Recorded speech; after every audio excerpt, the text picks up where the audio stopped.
It's easy to feel overwhelmed right now, isn't it? With all the things that are going on in the world. We've just come out, or hoping to come out of a 2-year global pandemic. We're seeing energy prices rise at a time when there are more food banks than McDonald's. And we're seeing a conflict, a war that's beamed daily into our homes and into our hands, where we're seeing the pain and suffering of other people. And it can all feel far too overwhelming.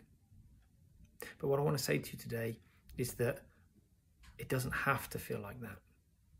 You see, we often say around here, where you look determines what you see. And whilst there's suffering of enormous magnitude happening all over the place right now, there's also an enormous humanity and kindness and love happening. People are turning on the news and seeing people suffering that live hundreds, thousands of miles away, and they're saying, well, you don't live in my street, but you're my neighbour. So I'm going to go upstairs and find some clothes. I'm going to go to the cupboard and I'm going to find some food.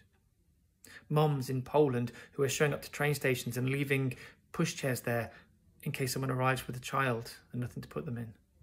People taking deliveries to charities of clothes and food, so much so that charities are turning them away, saying, look, we've got more than we can take right now.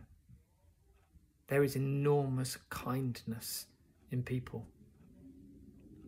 And what I would suggest is that that's always there.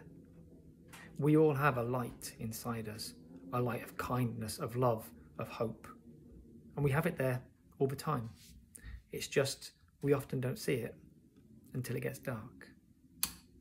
When the world gets darker around us, that's when we see that this has been on the whole time.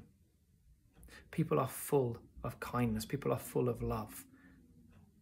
We just don't always see it until it gets a little darker.